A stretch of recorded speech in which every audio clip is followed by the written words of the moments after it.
ॐ पूर्णमद पूर्णमिदं पूर्णात् पूर्णमुदच्यते पूर्णस्य पूर्णमादाय पूर्णमेवावशिष्यते।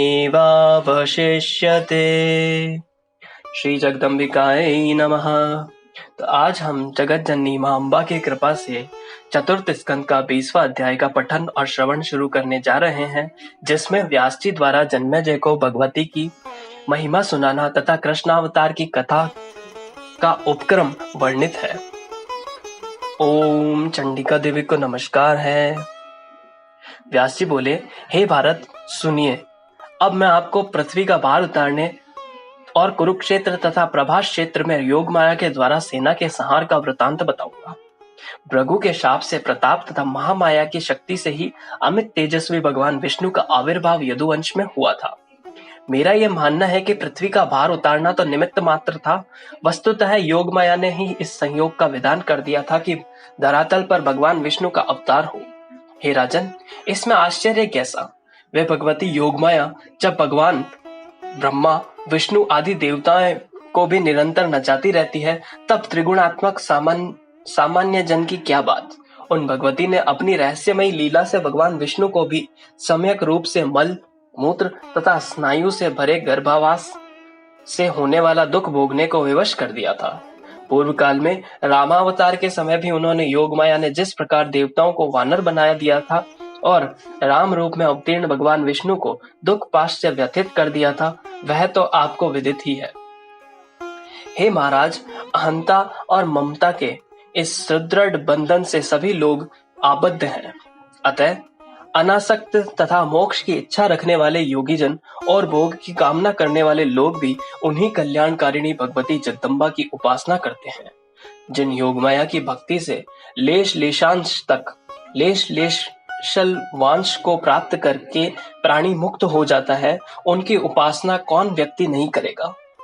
हे भुवनेशी, ऐसा उच्चारण करने वाले को वे भगवती तीनों लोक प्रदान कर देती हैं और मेरी रक्षा कीजिए इस वाक्य के कहने पर उसे पहले ही त्रिलोक दे देने का कारण अब कुछ भी न दे पाने से वे उक्त भक्ति की ऋणी हो जाती हैं।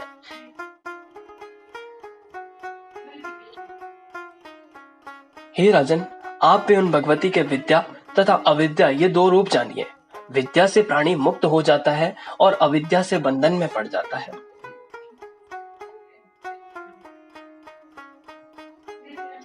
ब्रह्मा, विष्णु और महेश ये सब उनके अधीन रहते हैं।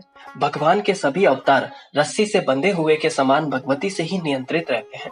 भगवान विष्णु कभी वैकुंठ में और कभी क्षीर सागर में आनंद लेते हैं। कभी अत्यधिक बलशाली दानवों के साथ युद्ध करते हैं, कभी बड़े बड़े यज्ञ करते हैं, कभी तीर्थ में कठोर तपस्या करते हैं और हे सुव्रत, कभी योग निद्रा के वशीभूत होकर शैया पर सोते हैं। वे भगवान मधुसूदन कभी भी स्वतंत्र नहीं रहते। ऐसे ही ब्रह्मा, रुद्र, इंद्र, वरुण, यम, कुबेर, अग्नि, सूर्य, चंद्र, अन्य श्रेष्ठ देवतागण, सनक आदि मुनि और वशिष्ठ आदि महर्षि, ये सब के सब बाजीगर के अधीन कठपुतली की भांति सदा भगवती के वश में रहते हैं। जिस प्रकार नथे हुए बेल अपने स्वामी के अधीन रहकर विचरण करते हैं, उसी प्रकार सभी देवता कालपाश में आबद्ध रहते हैं। हे राजन, हर्ष, शोक, निद्रा, तंद्रा, आलस्य आदि भाव सभी देहधारियों के शरीर में सदा विद्यमान रहते हैं। ग्रंथकारों ने देवताओं को अमर, मृत्यु रहित तथा निर्जर, बुढ़ापा रहित कहा है, किंतु वे निश्चित ही न तो नाम से और न अर्थ से कभी वैसे हैं, क्योंकि जिनमें सदा उत्पत्ति, स्थिति और विनाश नामक अवस्थाएं रहती है, वे अमर और निर्जर कैसे कहे जा सकते हैं। वे देवता विबुद्ध, विशेष बुद्धि वाले होते हुए भी दुखों से पीड़ित क्यों होते हैं? जब वे भी सामान्य लोगों की भांति व्यसन तथा क्रीड़ा में आसक्त रहते हैं, तब उन्हें देव क्यों कहा जाए? इसमें कोई संदेह नहीं है कि सामान्य जीवों की भांति इनकी भी क्षण में उत्पत्ति होती है और क्षण में नाश हो जाता है। ऐसी स्थिति में इनकी उपमा जल में उत्पन्न होने वाले कीटों और मच्छरों से क्यों न दी जाए। और जब आयु के समाप्त होने पर वे भी मर जाते हैं, तब उन्हें अमर न कहकर मर क्यों न कहा जाए। कुछ मनुष्य 1 वर्ष की आयु वाले और कुछ 100 वर्ष की आयु वाले होते हैं। उनसे अधिक आयु वाले देवता होते हैं और उनसे भी अधिक आयु वाले ब्रह्मा कहे गए हैं। ब्रह्मा से अधिक आयु वाले शिव हैं और उनसे भी अधिक आयु वाले विष्णु हैं। अंत में वे भी नष्ट हो जाते हैं होते हैं और इसके बाद वे फिर से क्रमशः उत्पन्न होते हैं और उत्तरोत्तर बढ़ते हैं। हे राजन, निश्चित रूप से सभी देहधारियों की मृत्यु होती ही है और मरे हुए प्राणी का जन्म होता है। इस प्रकार पहिए की भांति सभी प्राणियों का जन्म मृत्यु का चक्कर लगा रहता है, इसमें संदेह नहीं है। मोह के जाल में फंसा हुआ प्राणी कभी मुक्त नहीं होता, क्योंकि माया के रहते मोह का बंधन नष्ट नहीं होता है। हे राजन, सृष्टि के समय ब्रह्मा आदि सभी देवताओं की उत्पत्ति होती है और कल्प के अंत में क्रमशः उनका नाश भी हो जाता है। हे नृप, जिसके नाश में जो निमित्त बन चुका है उसी के द्वारा उसकी मृत्यु होती है। विधाता ने जो रच दिया है वह अवश्य होता है, इसके विपरीत कुछ नहीं होता। जन्म, मृत्यु, बुढ़ापा, रोग, दुख अथवा सुख जो सुनिश्चित है वह उसी रूप में अवश्य प्राप्त होता है, इसके विपरीत दूसरा सिद्धांत है ही नहीं। प्रत्यक्ष दिखाई देने वाले सूर्य तथा चंद्रदेव भी सबको सुख प्रदान करते हैं, किंतु उनके शत्रु राहु के द्वारा उन्हें होने वाली पीड़ा दूर नहीं होती। सूर्यपुत्र शनिश्चर मंद और चंद्रमा क्षय रोगी तथा कलंकी कहे जाते हैं। हे राजन, देखिए, बड़े बड़े देवताओं के भी विषय में विधि का विधान अटल है। ब्रह्मा जी वेदकर्ता, जगत की सृष्टि करने वाले तथा सबको बुद्धि देने वाले हैं, किंतु वे भी सरस्वती को देखकर विकल हो गए। जब शिवजी की भार्या सती अपने शरीर को दग्ध करके मर गई, तब लोगों का दुख दूर करने वाले होते हुए भी शिवजी ने शोक संतप्त तथा पीड़ित हो गए थे। उस समय कामाग्नि से जलते हुए वे देह वाले शिवजी यमुना नदी में कूद पड़े। तब हे राजन, उनके ताप के कारण यमुना जी का जल श्याम वर्ण का हो गया। भृगु के वन में जाकर जब वे शिवजी दिगंबर होकर विहार करने लगे, तब भृगु मुनि ने अतीव आतुर उन शिवजी को यह शाप दे दिया, हे निर्लज, तुम्हारा लिंग अभी कटकर गिर जाए। तब शांति के लिए शिवजी ने दानवों को द्वारा निर्मित बावली का अमृत पिया। बैल बनकर इंद्र को भी धरातल पर सूर्यवंशी राजा ककुस का वाहन बनना पड़ा। समस्त लोक के आदि पुरुष और महान विवेकशील भगवान विष्णु की सर्वज्ञता, क्या प्रभु शक्ति उस समय कहाँ चली गई थी जब रामावतार में वे स्वर्ण मृग संबंधी उस विशेष रहस्य को बिल्कुल नहीं जान सके। हे राजन, माया का बल तो देखिए कि भगवान श्री राम भी काम से व्याकुल हुए। उन श्री राम ने सीता के वियोग से संतप्त तथा व्याकुल होकर बहुत विलाप किया था। वे विहल होकर जोर जोर से रोते हुए वृक्षों से पूछते फिरते थे कि सीता कहाँ चली गई, उसे कौन हिंसक जंतु खा गया या किसी ने हर लिया। हे लक्ष्मण, मैं तो अपनी भार्या के वियोग से दुखित होकर मर जाऊंगा, और हे अनुज, मेरे दुख से तुम भी इस वन में मर जाओगे। इस प्रकार हम दोनों की मृत्यु जान करके मेरी माता कौशल्या मर जाएंगी, शत्रुघ्न भी इस महान दुख से पीड़ित होकर कैसे जीवित रह पाएगा। तब पुत्र मरण से व्यथित होकर माता सुमित्रा भी अपने प्राण त्याग देंगी, किंतु अपने पितृ भरत के साथ कैकेयी की कामना अवश्य पूर्ण हो जाएगी। हा सीते, मुझे पीड़ित छोड़कर तुम कहाँ चली गई। हे मृगलोचने, आओ आओ। हे कृशोदरी, मुझे जीवन प्रदान करो। हे जनक नंदिनी, मैं क्या करूं और कहां जाऊं, मेरा जीवन तो तुम्हारे अधीन है। अपने प्रिय मुझे दुखित को सांत्वना प्रदान करो।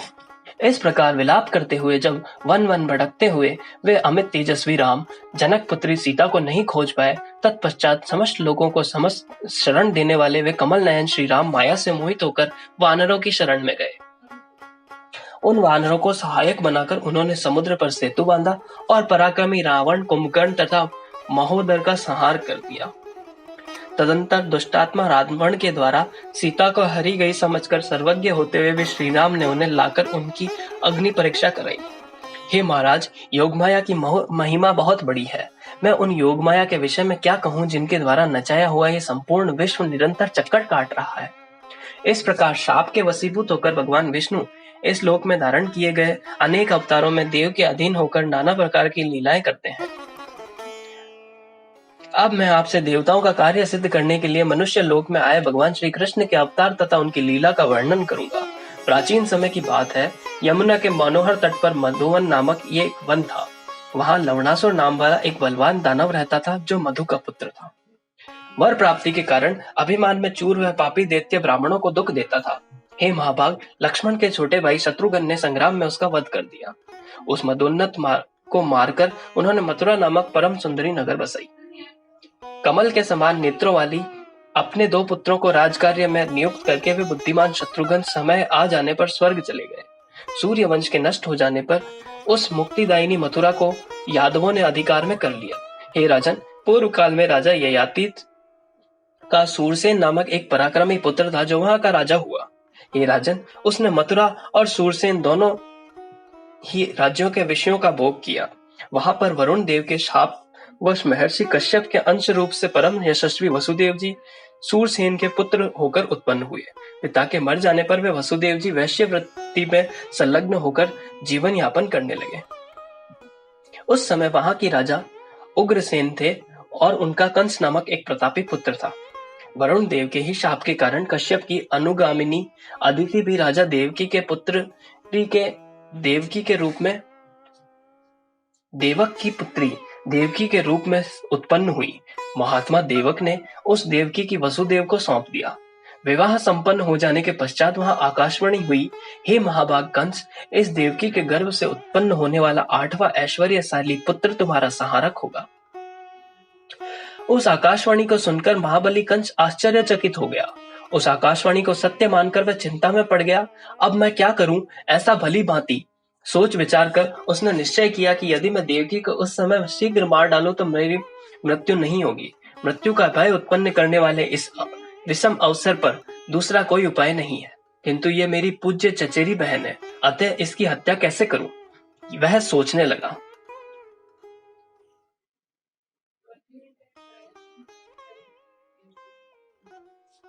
उसने पुनः सोचा, अरे यही बहन तो मेरी मृत्यु स्वरूपा है। बुद्धिमान मनुष्य को पाप कर्म से भी अपने शरीर की रक्षा कर लेनी चाहिए, बाद में प्रायश्चित कर लेने से उस पाप की शुद्धि हो जाती है। अतः चतुर लोगों को चाहिए कि पाप कर्म से भी अपनी प्राण की रक्षा कर ले। मन में ऐसा सोचकर पापी कंस बाल खींचकर उस सुंदरी को देवकी को तुरंत पकड़ लिया। तत्पश्चात म्यान से तलवार निकालकर उसे मारने की इच्छा से बुरे विचारों वाले कंस सभी लोगों के सामने उस नवविवाहित का देवकी को अपनी ओर खींचने लगा। उसे मारी जाती देखकर लोगों में महान हाहाकार मच गया। वसुदेव जी के वीर साथी गण धनुष लेकर युद्ध के लिए तैयार हो गए। अद्भुत साहस वाले वे सब कंस से कहने लगे, कृपा करके इसे छोड़ दो, छोड़ दो। वे देव माता देवकी को कंस से छुड़ाने लगे। तब शक्तिशाली कंस के साथ वसुदेव की पराक्रमी सहायकों का घोर युद्ध होने लगा। उस भीषण लोमहर्षक युद्ध के निरंतर होते रहने पर जो श्रेष्ठ तथा वृद्ध यदुगण थे, उन्होंने कंस को युद्ध करने से रोक दिया। उन्होंने कंस से कहा, हे वीर, यह तुम्हारी पूजनीय चचेरी बहन है। इस विवाह उत्सव के शुभ अवसर पर तुम्हें इस अबोध देवकी की हत्या नहीं करनी चाहिए। हे वीर, स्त्री हत्या दुस्सह कार्य है। यह यश का नाश करने वाली है और इससे घोर पाप लगता है। केवल आकाशवाणी सुनकर तुम जैसे बुद्धिमान को बिना सोचे समझे यह हत्या नहीं करनी चाहिए। हे विभो, हो न हो तुम्हारे या इन वसुदेव के किसी गुप्त शत्रु ने यह अनर्थकारी वाणी बोल दी है। हे राजन, तुम्हारा यश और वसुदेव का गार्हस्थ्य नष्ट करने के लिए ही किसी मायावी शत्रु ने यह कृत्रिम वाणी घोषित कर दी है। तुम वीर होकर भी आकाशवाणी से डर रहे हो। तुम्हारे यश रूपी वृक्ष को उखाड़ फेंकने के लिए तुम्हारी किसी शत्रु ने ही यह चाल चली है। जो कुछ भी हो, विवाह के इस अवसर पर तुम्हें बहन की हत्या तो करनी ही नहीं चाहिए। हे महाराज, होनहार तो होगी ही, उसे कोई कैसे टाल सकता है। इस प्रकार उन वृद्ध यादवों के समझाने पर भी जब वह कंस पाप कर्म से विरत नहीं हुआ, तब नीतिज्ञ वसुदेव जी ने उससे कहा, हे कंस, तीनों लोग सत्य पर टिके हुए हैं, अतः मैं इस समय तुमसे सत्य बोल रहा हूँ। उत्पन्न होते ही देवकी के सभी पुत्रों को लाकर मैं आपको दे दूंगा। हे विभो, यदि क्रम से उत्पन्न होते हुए प्रत्येक पुत्र आपको न दे दूं तो मेरे पूर्वज भयंकर कुंभीपाक नरक में गिर पड़े। वसुदेव जी का यह सत्य वचन सुनकर वहां जो नागरिक सामने खड़े थे, वे कंस से तुरंत बोल उठे, बहुत ठीक, बहुत ठीक। महात्मा वसुदेव भी कभी झूठ नहीं बोलते। हे महाभाग, अब इस देवकी के केस छोड़ दीजिए, क्योंकि स्त्री हत्या पाप है। व्यास जी बोले, उन महात्मा वृद्ध यादवों के उस प्रकार समझाने पर कंस ने क्रोध त्याग कर वसुदेव जी के सत्य वचन पर विश्वास कर लिया। तब दुंदुभियां तथा अन्य बाजे ऊंचे स्वर में बजने लगे और उसी सभा में उपस्थित सभी लोगों के मुख से जय जयकार की ध्वनि होने लगी। इस प्रकार उस समय महायशस्वी वसुदेव जी को कंस को प्रसन्न करके उससे देवकी को छुड़ाकर उस नवविवाहिता के साथ अपने इष्ट जनों सहित निर्भय होकर शीघ्रता पूर्वक घर चले गए। इस प्रकार 18,000 श्लोकों वाली श्रीमद् देवी भागवत महापुराण संहिता के अंतर्गत चतुर्थ स्कंद का कृष्णावतार कथोपक्रम वर्णन नामक 20वां अध्याय। ओम तत्सत। ओम तत्सत।